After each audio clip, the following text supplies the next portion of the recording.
আসসালামু আলাইকুম বন্ধুরা। আজকে আমি আপনাদের এমন একজনের সাথে পরিচয় করিয়ে দেব, যাকে দেখলে অনেক বড় মানুষও লজ্জা পাবে।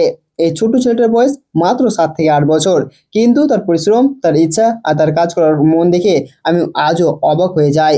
সত্যি কথা বলতে কি, যদি কেউ আমাকে এই গল্পটা আগে বলতো, আমি হয়তো বিশ্বাসই করতাম না। কিন্তু আমি নিজের চোখে প্রতিদিন প্রতিদিন দেখছি এই ছোট ছেলেটা আমার সাথেই খামারে সব কাজ করে। বন্ধুরা, আমার একটা ছোট্ট ভাতিজা আছে। প্রতিদিন ভোরে যখন আমি ঘুম থেকে উঠি, এর আগেই সে আমাকে বলে, কাকু গরু বের করবে না? এই কথা শুনে আমি অনেক সময় অবাক হয়ে যাই। এ বয়সে যেখানে অনেক বাচ্চা মোবাইল নিয়ে বসে থাকে, সেখানে সে সকাল সকাল খামারের কাজ করতে চায়। সে আমার সাথে কি কি কাজ করে জানেন? গরু বের করা, গরুকে খাওয়ানো, হাঁসগুলোকে বের করে খাবার দেওয়া, ছাগলগুলোর দেখাশোনা করা।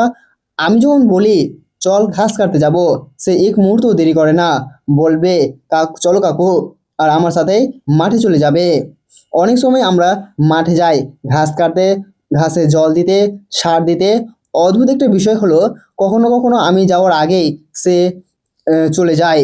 আমাদের বাড়ির সামনে যে মাঠ আছে, সেখানে গিয়ে সে ছাগলের জন্য ঘাস কেটে নিয়ে আসে।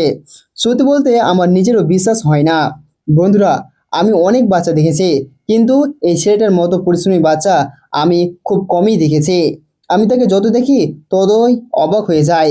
মাঝে মাঝে মনে হয় এই ছেলে সাধারণ ছেলে না, এই ছোট বয়সে তার মধ্যে একটা দায়িত্ববোধ আছে। সবচেয়ে ভালো লাগার বিষয় হলো, সে শুধু কাজই করে না, স্কুলের সময় হলে সে ঠিকই স্কুলে চলে যায়, পড়াশোনাও করে, আবার খামারের কাজেও সাহায্য করে।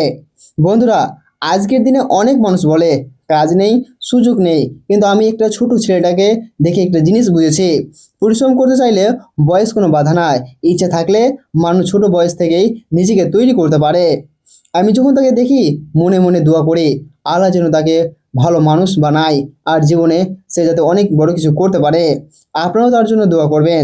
ভিডিওটা যদি ভালো লাগে লাইক করবেন, আর চ্যানেলটা সাবস্ক্রাইব করে পাশে থাকবেন। আল্লাহ হাফেজ।